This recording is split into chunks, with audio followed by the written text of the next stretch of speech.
Okay. All right, here you go. You need We have enough light. This is the most light we're gonna have. I'm sorry, I cut you off.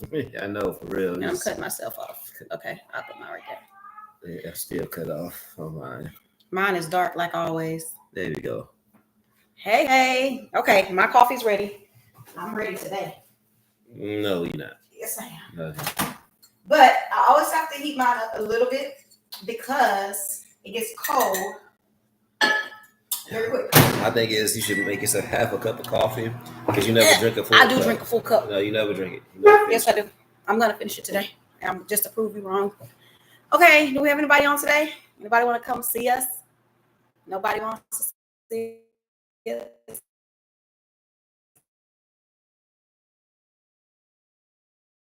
Right now, I'm just going to say we're on YouTube and Facebook. We can't even do the having coffee with Jim and Ash because you don't have your coffee. I'm getting my coffee. I told you, you got to be patient. See, patient, they talk about being patient in the Bible. And usually I'm the one that's impatient. But this time, you being impatient. Now. Okay, so today on Coffee with Jim and Ash. Don't. I'm not even looking. Just tap. Just do it. Tap. And sip. Okay. Today on Coffee with Jim and Ash. Okay, today is Sunday. We're not at our normal 12 o'clock hour that we usually start with. We start at 2:15. It's 2, yeah. Yeah, the main reason why we just came back from a weekend camping trip with the kids, the family. It was pretty cool. Want to tell them where we went? Oh, we went to drumroll. We went to Brazos Bend State Park, right? Is it State Park or National Park? Yeah, I thought it was National Park. Maybe it's a National Park. Yeah, it's a National Park. So we went to Big Bend National Park down in Brazoria, Texas, and we had a wonderful time. The weather tricked us. Yeah, it did. Yeah, weather was kind of weird. Okay, so going there, it was very sunny, kind of humid, kind of warm. Yeah, so we think it was comfortable.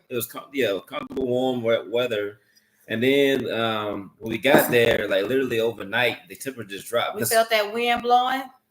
And well, first when we got there, we had our tent up, and those beetles were everywhere. Like I was like, "Oh no, these beetles just attacking my tent!" All I could hear is I was like, "Turn those lights out." There was all types of bugs and insects and everything while we went camping. And then that, I even got bit a couple of times by a mosquito. Well, maybe a few mosquitoes, but anyway. So after we put up the tent and everything, and then when we sat down for the night, wind blowing. It was gushing. I thought it was a tornado coming. I almost thought the tent was gonna, flip over. But luckily, the pins they stayed. But anyway, after that, like the temperature just dropped. I'm not talking like drop, drastic drop. And then think about this guy. I'm talking like the night before, like it was beetles all over our tent. You can see it was like just crawling with beetles crawling all over the tent. Give me the heebie-jeebies. You can see them outside the tent, just beetles everywhere. Yep. All types of. And I pop you and they popped me on my back, and I jumped and I screamed because I can't stand beetles. They feel like a big old hard rock. And they were buzzing all over the tent. I'm like, they were inside the tent. They were on the outside. You could see them and you could hear them. And so I'm like, oh man, guys, okay, we're gonna try to sleep through this. Then after that, wind, gushing. Everything happening, and then all of a sudden, wake up in the morning, it's cold. But I was wondering why I slept so good. I slept really good because it wasn't cold in the tent. But my poor children, they slept in the little shelter we had, and so in the shelter, it's screened in, but it's nothing to block the wind. So I walked in there, and they just bundled up. My daughter had the worst sleep, mommy. Yeah, the temperature completely dropped. I couldn't breathe, and I prayed 3 times, and then I could breathe through one nose. I said, "Oh, you have to pray 3 times." Yes, it worked because he opened up one nose for me. I said, "I'm sorry." So we had to, put the little heater on for them, try to help them get dressed and warm. Because they had their clothes off because it was hot when they went to sleep. Yeah, it was hot. And then freezing. It's like 50 degrees in the morning. And it kind of stayed that way, huh? Yeah, it stayed cold all day. So it was like, I was like, oh, man.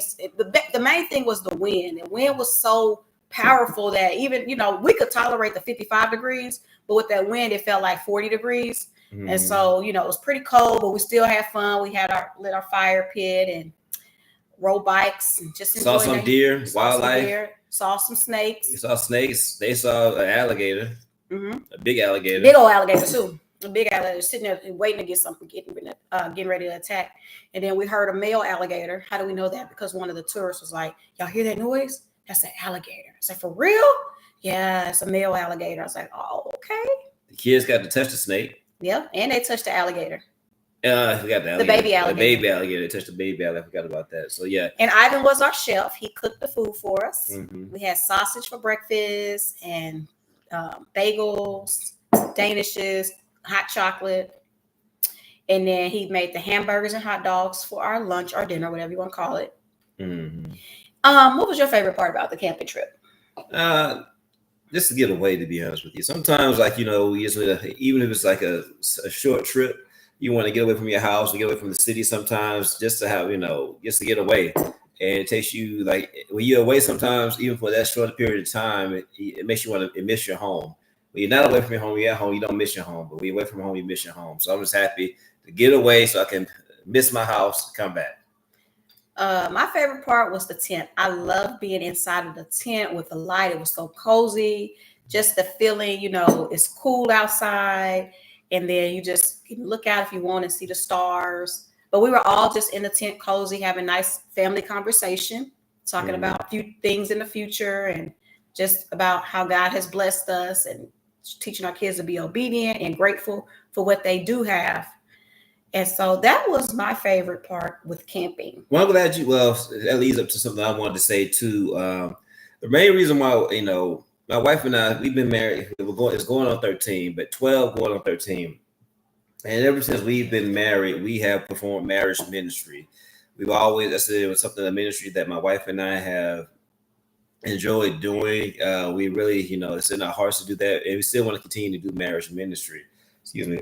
Coffee got me burping. But anyway, so marriage ministry is our goal. And today, as I look at it, as if you are aware of what's happening on social media or podcasts and things like that, it seems like there's like the battle of the sexes right now between men and women. It's unfortunate. I know it's hard out. It seems like it's hard out there to be dating. Try to date somebody, try to get married. A lot of people don't want to get married. You have a lot of people, having children without being married and just go on, so on and so forth. And so my goal is not only to just find entertainment in what we talk about, but I would like to encourage people like, hey, trust in God. You can find that person, that special person that God has set up for you. Get married and have a family. It is out there. Of course, you have to go through. So you have to develop yourself. You have to get more spiritual into God. But that's our personal beliefs. But I believe that could be out there. And even if you do run into a couple of knuckleheads, whether it's male or female, you run into a couple of knuckleheads, people that's not on the same page as you when it comes to relationships. There's still somebody out there. It's not bad enough for you to go and bash other sex, to bash men, to bash women. We should be tired of doing. At this point, we should be tired of that. We should be tired of like all men do this in the negative context, or all women do this in the negative context. We all know what we do. We both sexes have positive and negative aspects of that, that we do.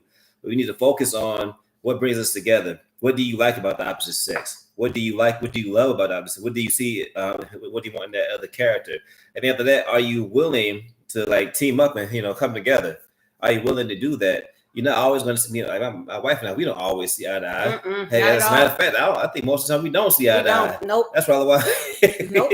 That's why the Lord put us together. Because I'm patient, I'm impatient, and He's patient. Yeah. So, but the thing is, it doesn't mean it cannot work. God has put us together, to make it work. And then we always say, as long as you have God first at the center of your marriage, no matter what comes your way, what situation, sickness, illness, finances, bad children, you name it. Once you both come go back to your foundation, which is Jesus Christ, he'll keep you together and you'll make it through whatever you have going on. So don't worry about just because one time y'all have a bad season. It's okay. You're going to learn from that season. Mm-hmm. You're going to grow, and then things are going to be better. You're going to look back and be like, what was that? Like, why did we even argue over that? Exactly. But another thing too, you have to be intentional when you date or court, however you want to talk about it. You just can't. Because that's when I see, when I see young people, or I'm saying young people, well, people in general, because it's people my age. I consider myself young still. But if you consider yourself young, then I'm younger.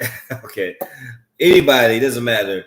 They don't date with intention. It's like they just date just to see where it goes, or they focus on the vibe. You know, it's not a lot of people. Unfortunately, it seems like less and less people are focused on. You know what? I'm dating in relationships because I want to get married, and that's both men and women nowadays. I know women. I say that I will say this. I think women, the most part, do want to get married in general. Majority of women, but I don't see it as much in men. It's it's very few men like you know what I want to find me a woman that I love and I want to marry this woman. Oh, speaking of that, what I've been noticing a lot of is social media fakeness. People lying, people putting on fronts. I'll say this with Jamal and myself, what you see, I'm not telling you we share 100% of our lives with the world. We don't. But what we talk about on here is real and we're not making this stuff up. But it seems like a lot of people get on Facebook and put on fronts. They do these big extravagant weddings, these big extravagant engagement photo shoots, these big everything just big, and they missing the main thing, which is the marriage, which is Jesus as the center of their marriage. They're worried about the image. They're worried about the image and like who has the best dress, who had the biggest wedding, who spent the most money. Like it's the wrong thing to focus on when you're talking about marriage. And I think so many people have it backwards. Well, the wedding is honestly, I mean, supposedly, I heard this like the wedding is for the guests and the marriage is for the couple. Well, yeah, but people are looking at you see these when they do these videos now, it looks like a movie, almost a whole movie, just for the wedding or for an engagement shoot. Yeah, that's too much. Well, it's like this. You got to look at the personality of the people. I'm not going to say that everybody that does something do it big is like necessarily like not sincere. Okay, let me say that I'm not knocking being big and doing it like that, but make sure you have the right intention, the right motive behind it. You're not doing it to be seen. That's true. I agree with that. I agree. You have a Simone Biles wedding. You know, I think that total wedding was like $200 or something like that. Hey, if I could do our wedding all over, I would spend that much. I'll go to Ross, get me a white dress. You can go to Ross too, get you some slacks. We can be in the backyard. If I could do it all the way over, and I would save that money. Yeah, but I think she's a multimillionaire, and her husband is a multimillionaire. They both were athletes, professional athletes. They have a lot of money, but they only spent. I'm saying $200, but I know it was less than $1,000. They did not spend. I don't even think it was close because and they just did like on the beach or something. They kept it really simple. And, it's nothing wrong with it, but just have the even right a courthouse wedding. Because you don't want to spend $30,000 and then the next year you're divorced. And I've pretty much seen that happen. I've seen people spend thousands of dollars and make it like 1 year, maybe 2, but because they probably didn't have that foundation set. You know, what's the foundation? Christ. That's it. You got Christ. You got everything you need right there. And it's not going to be easy. It's not going to always be hee hee ha ha fun. Some days you want to punch the other one. Is that right? Yeah. No, I'm just kidding. What's that thing when you need help? It's like you do this, you put 5 up. Yeah, y'all see that? What is that? Y'all know what this means, right? But our topic is love your spouse and love your wife and respect your husband. Yes, and because things kind of got rushed together, I don't have my little cheat sheet with me, so we're just kind of going off the whim off the head right now. But in the Bible, we know, because my wife again, we have been doing marriage ministry for a long time, and we have had studies on, respect your husband, love your wife. There are scriptures in the Bible. I think I know. Well, don't quote. Well, I know for sure. When it's you love the wife part is Ephesians chapter 5 verse 25 or through 30. Ephesians chapter 5 verses 20 through 25, I believe. It talks about loving your wife and how we're supposed to protect and love our wife, and also that's husbands. That's our job. That's what we're supposed to do. And the end of that, there's other scriptures in the Word of God to where women are to respect their husband and their significant other, and those things. I mean, what I see now in relationships, unfortunately, I don't see that a lot. I see a lot of disrespect. when sometimes, like, especially so women sometimes to their potential mate or spouse, they might disrespect their significant What's other. a sign of disrespect? A sign of disrespect it could honestly just be the tone of your voice. Like, say, you're like, Jamal, come wash these dishes, versus, hey Jamal, can you come wash these dishes? You see, or Jamal, the trash needs to be taken out. Do it now. It's like, it's a command. So you want it's not loving. Okay. And so that's a sign of disrespect. That is disrespectful, but it's also disrespectful when the wife says, "Oh, I'm so tired. I gotta go take the trash out. I gotta wash these dishes. I gotta mop the floor. I gotta cook dinner. I gotta go do this. I gotta go do that." And it's also disrespectful for the husband to just be sitting right on the couch watching anime. I'm not talking about us. I'm just talking about in general. No, but the thing is, all you have to do is just ask in a respectful manner, like, you do it in love. And then after that, of course, the way not a male, but a husband can show love to his wife is he goes out and do these things and try to, like, find, like, if your wife likes to clean house, to like to have the dishes washed, or sometimes, like, like we went out on, like, camping and things like that. I like doing it anyway, but my wife likes to do it too. So if we do it together, that's like showing love to your wife. You're really cherishing her.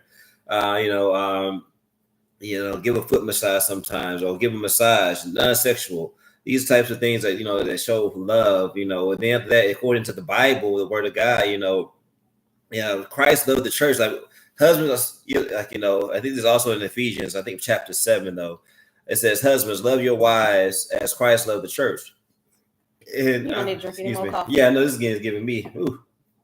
I put too much sugar in that thing. That's not too much sugar. You just have acid reflux. No, I don't know what it is, but it's something. But anyway, husbands, love your wives as Christ loved the church, and as we all should know, Christ died for the church. So husbands, we're supposed to, like, love our wives as Christ loved the church. And not only that is that, it says, husbands, love your wives as if you love your own body. So very few people hate their own bodies. So it's like, if I hate my body, I hate my own skin, again, there's some weird people out there in these days. I actually do have people like that hate their own skin, but that's far in between. But for the most part, most people like themselves. And so if you like yourself as a husband, then you're supposed to show that same type of affection and love to your wife. Like, you love yourself, you don't want to have affection with your wife. And unfortunately, in these, like, situational ships, I can't even call them relationships now. Situational ships, they don't do that, and it's not being taught. It's not being passed down. Unfortunately, it's really not. What do you think? As far as husbands loving the wife and wife respecting the husband, yes, in general, I think, for the most part, I don't think people know or understand it. Again, that's more. It takes maturity and growth and learning about Jesus more. That's by reading scriptures, reading Bibles, reading like marriage books that we have on our shelves, or doing devotionals together. And that kind of stuff will grow you and let you, learn to be more respectful towards your husband. And then it's like a cycle, because as your husband loves you, you just respect him more, and he loves you more, and then you respect him more. And it just keeps going as like a servant. Y'all are both serving one another, just as Christ served his disciples, and then they just continue to follow him. And so it's just a big circle. Who can love the most? Who you love me more, I'm gonna respect you more. But the moment you start not loving me, then I start losing respect for you, which it shouldn't work like that, because it's that's also, I guess it's a positive circle, it's a negative circle. So what you don't like, what you do is, it can be positive, but what you don't do could be an influx of the negative. Like, you don't show me love, I don't show you respect. So that's the same thing, same cycle. But also, I think a more practical, like, because we went camping, right? I mentioned to our children, I said, hey, in our family, we get married, right? We get married in our family. And my daughter says, why are we talking about this? Yeah, exactly. Why are we talking about this? Yes, exactly. So because I wanted them to know, it's like, okay, I was like, in our family, the foundation that we are trying to put down for our children is, we don't want to have children out of wedlock. We want to be married first. We want to have their spouses love God more than they love them. And so those are the things that we are teaching them. And also too, and then you might catch a little bit of flack, for me saying this, we prefer, again, it's a preference. That doesn't necessarily mean it'll happen, but it is a preference that they get with a spouse whose parents are also married. That's just a preference. Now if they get with somebody that whose parents are not married, things like that, but they have good head and shoulders, we can make an exception. But for the most part, if they get with somebody who also has parents that are married, then that plays out a much more success for them, because okay, cool, their parents are married, her parents are married, and they say married, there's no divorce involved in it. Like in my family, for instance, my parents been together. They were together 37 years before my mom passed. So that's all I knew. I didn't know anything about divorce because that's just not how I was brought up. Mm-hmm. So with Jamal, the same thing for him. His parents been married 38 years now. Yeah, 38 probably. Yeah, since I was 2 years old. So they've been married for a long time. So that's all he knows is marriage, and he's seen his grandparents who have been married for like 40 years or so, 40, 50 years. And so when you see that, that's all you know. But when you are raised in a household where it's a single parent, yes, you know what you desire and what you want.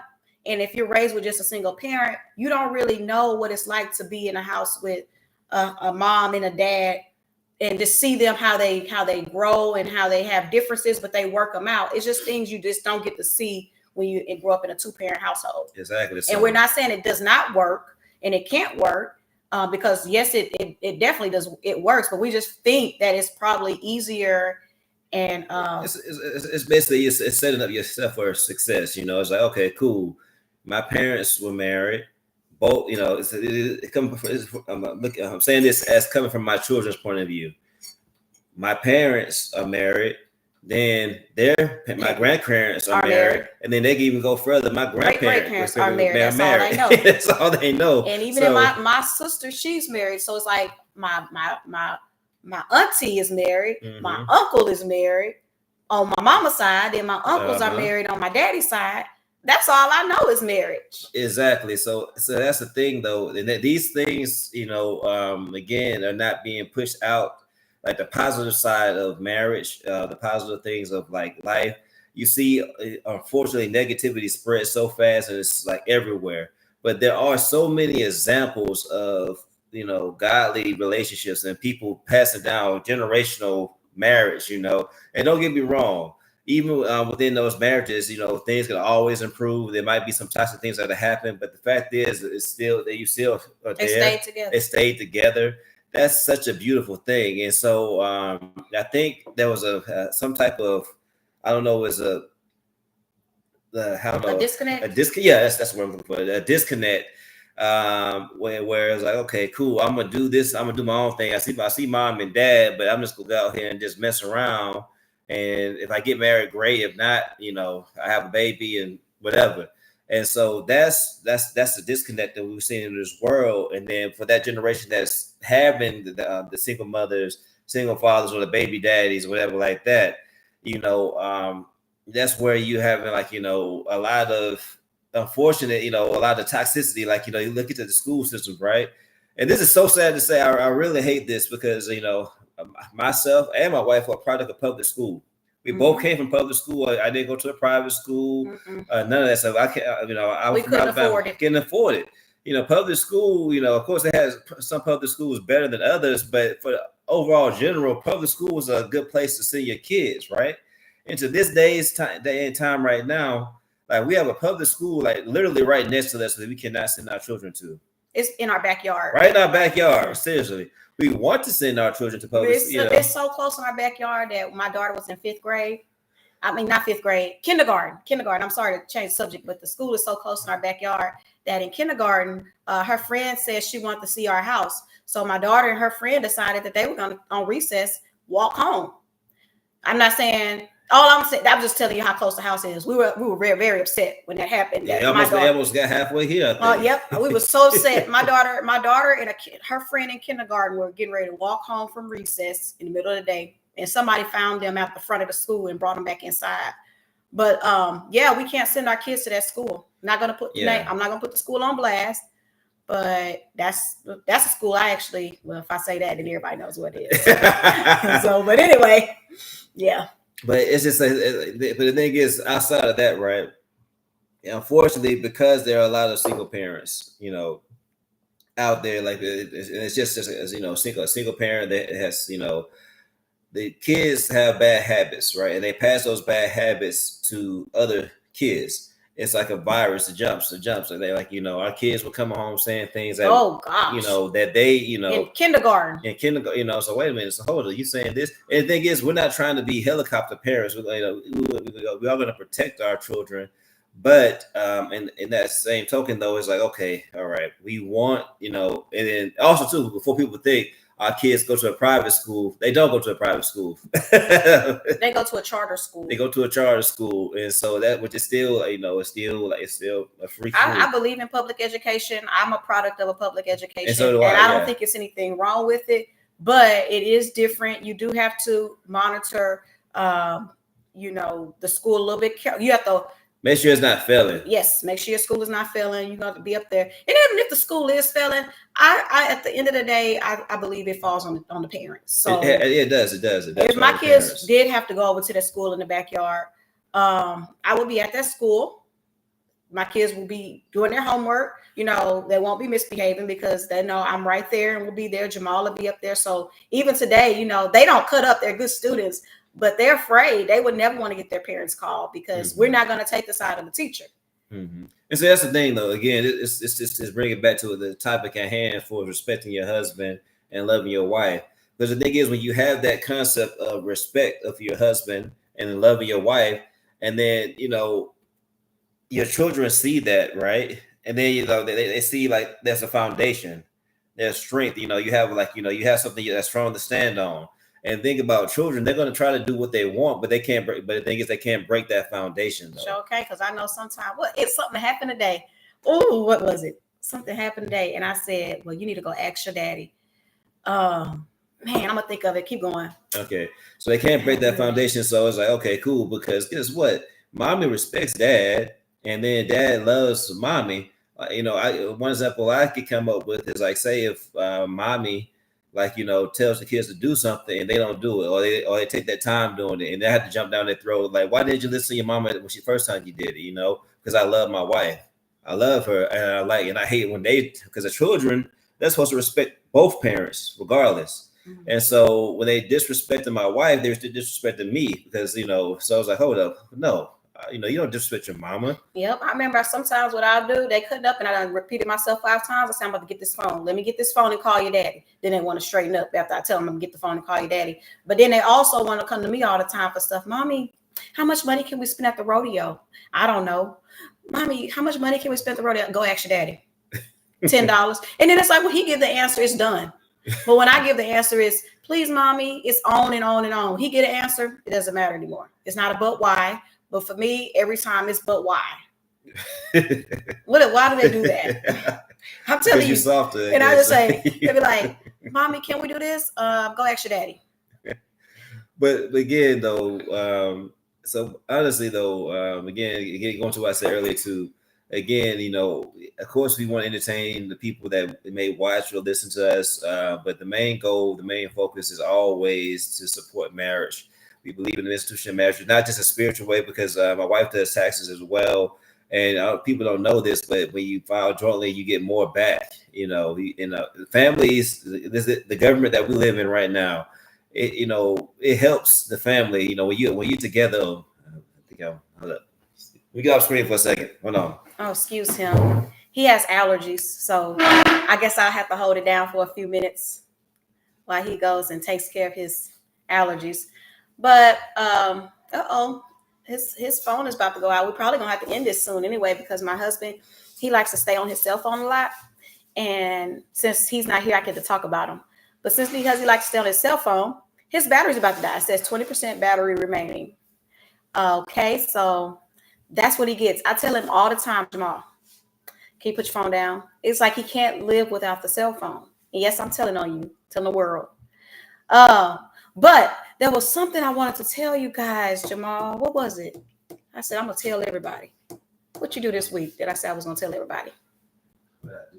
You did something. I said, I'm going to tell. Can't remember that. It can't be that important, man. It probably is. What I want to tell everybody was probably a little bit important, not too important. So he's back. Now, go ahead. All right. I held it down while you was gone. Okay. So, again, I think I said it already, but you know, even on a practical sense, marriage is beneficial to people, and then you have people, unfortunately, because my wife has come across these people, they play games like we're married, but they're not legally married. They say they married, and then after that they don't want to file taxes together, or they try to hide stuff from me. It's just so it was like, did you know that if you filed your taxes together, you get so much money back? Did you know that you have your kids and you get so much money back? Now, don't get me wrong. There might be some reasons like he might want to file separately. Maybe the other person has some legal stuff in their name that they may have made mistake on. But for the overwhelmingly most of the time, you get tax credits just for being married. You get credits for having children. Those are just some practical things when you are married. As a matter of fact, I think our next podcast should be what are the benefits of marriage, like for real, like a spiritual and practical. What I mean, because the thing is, I think people really just don't know the benefits of marriage. The benefits of marriage, like why? Because the thing is, like some people, like I heard this too many times. Oh, I know one benefit of marriage. This is what I want to tell everybody about. I'm sorry, it's changed subject, but it's still a benefit. Well, the other day when we was camping, we was at the shower. Me and Trent went to go take our showers. Jamal and Ivan went to go in the men's restroom to take their shower. So, this is the first time the kids are like doing like a public outdoor type of thing where you need flip-flops on and, it's just a shared space. So me and Trent go in there and I'm trying to get everything organized. And so it's 2 showers and one shower is on the left, one shower is on the right. Trent was coming in from drying her hands off or using the bathroom. And I was like, okay, I'm going to let Trent do this one. I'm going to get her set up. I opened that curtain back, and there was a spider, y'all, about this big. I'm not playing. It was about this big. Most likely an exaggeration. No, I'm not. It was a spider. It was big and black. It looked like a tarantula. So, and we're in the woods, okay? So I said, oh, no, we are not using this one. I closed that curtain so fast. I was like, and I didn't tell Trinity about it at all. But I opened the other one. And when she came in there, I said, Trent, you're going to use this one here. And she was trying to go and ask, no, we're not going to use that one. It's a big old spider in there. It is? How big is it? I said, it's about this big. And she was like, oh, okay. So she's getting dressed, but mommy, somebody's going to see me. Mommy, I said, girl, we all have the same thing. Take that off. Come on, let's get in the shower. So I'm fast forwarding the story a little bit. So we get her undressed. I had everything set up. I said, here's your towel. When you get out, I'm going to have your underwear ready. I'm going to have everything ready. I'm going to help you get but mommy, they're going to see me. I said, girl, get in that shower. So while she in the shower, y'all, I'm not playing. That big old spider, it came out around that corner, right? I was like, oh my gosh, Trent, that spider hit spider. So kill it, mommy, kill it. I was like, no, step up, please, mommy, kill it. Y'all, that spider ran around the corner into Trinity's. It ran into Trinity's shower, and she jumped out so fast, naked and everything. I had to cover her up, and I'm screaming, Jamal, because I know he can hear me. I was like, Jamal, he wasn't answering. I was like, Trent's shaking now. She's, I'm trying to dry her off, and there's a big old spider in the shower. Both of us freaking out because I can't kill the spider. I asked her why she didn't kill the spider. She said she thought the thing had babies and didn't want the babies to come out. And I'm trying to dry her off and put her clothes on. And I was like, come on, let's go stand out here because I haven't taken mine yet. So I was like, let me go get Jamal. So I said, stay right here. We went out there because I didn't know where the spider was at this point. And so I ran out, opened the men's restroom. I was like, Jamal, he wouldn't answer me. So I was like, shoot, they're already done. They already gone back. So I was like, okay, Trent. I went back in there. I said, okay, Trent, I don't know. I'm going to have to take a shower in the other one now. So because the spider had left that one, so I was going to go to the other one and take a shower. So I opened it up, but I had to get the soap. The soap was still in the other shower with the spider. And Trent was like, mommy, maybe we've killed it. We might have drowned it already. So I opened the shower and I looked. I said, spider's gone, Trent. She's like, okay, is it gone? And so we looked, no spider. So I was able to go ahead and take my shower and come out. And then we had our little story together. But y'all, I do not like spiders. And the last terrifying story we had was early this morning. Me and Ivan had to go to the bathroom. This is like 5 a.m. It's pitch dark. Can't see anything. All you can hear is noise. So we walking and then it's dark. We have a flashlight and all we can hear, woo, here's noise. Ivan said, let's go, mommy. So we jetted. Boom, boom, boom, boom, boom, boom, boom, boom, boom, boom. I said, we get in the car because we couldn't see nothing. And I'm not about to play with no coyotes out here in this wilderness. But I had to throw that in there. That was 2 funny stories that happened at the camping trip today or last night. Okay, that's cool then. All right. So my wife has all these adventures on the like side quests. I wasn't there at all, so You was asleep the whole time. Yeah, she always has side quests. That's why we saw the alligator. You was asleep. Yeah, side quests. But anyway, we're not gonna be too long on this one. But again, if you are a wife or you are a woman who seeks to be married, and I think that's something that you will have to do is learn how to respect your husband. And then vice versa, if you are a man that wants to be a husband and have a wife, you have to learn how to love your wife as Christ loved as the church, also as you love yourself, because no man, wants to hurt themselves or harm themselves. So you have to protect your wife just like you protect your own body. And so and the next thing next Sunday we'll be talking about is what are some of the benefits of marriage, and we hope to have some people come on. Actually, I might even try to invite somebody, but what are the benefits, like spiritual and practical? Because too many people too have heard marriage just a piece of paper. And like, really, that's a very important piece of paper. I mean, I'm really like to be real with you. It's really important, and you get a lot of benefits with that paper. Just like a driver's license is like it's a plastic, it's plastic, right? But you don't have a driver's license, you can't drive. Am I right? Well, this is a piece of paper that we use, like people that's really important. Besides driver's license, what? Social security card. Social security card is a piece of paper, right? Hey, you could be careless with it if you want to. Somebody steal your identity, buy stuff in your name. It's just a piece of paper. Am I correct? A mortgage, the deed, credit card, that's just plastic. But I'm saying though, there's a lot of pieces of paper that in this world of law that we live in are, that are meaningful, and it gets us great benefits that we take advantage of that we don't recollect all the time. So so next time, so my wife and I have some research to do. We're going to talk about that. Hopefully we have some people on. And if you are on, it would be so nice if you could share our video so other people can watch and we can have some interaction with others. Because like when we do Marriage Ministry Live, we love to have feedback from the audience. And that's what I think keeps people coming, is the engagement that we have. And also we like to, be real with you. Nothing that we're saying is fake. Everything is real. We're not trying to cover anything up. Like some people get on Facebook and just be making stuff up. Ain't even true. Ain't even true. Yes, indeed. Well, okay then, but we're get ready to go. Hope everybody has a great Sunday. And then have a great work week. What you get ready to go do? I'm finished watching my TV show. Okay. That's what I'm gonna do. Well, I'm looking at a sink full of dishes over there. I do that too after I watch my show. Oh, thank you. But see how she did that though? She did it a little bit disrespectful though. I said, all I said was look like I have a sink full of dishes over there. She would have said, "Hey, I see all these dishes. Could you help me with the dishes, or could you wash the dishes for me, baby?" Yes, indeed. I definitely would have did the it. The devil. See, now you telling the tale. So, but she didn't do it that way. So that's okay. It's all right. We all marriages are work in progress all the time. Anyway, God bless. Talk to you later. Bye-bye.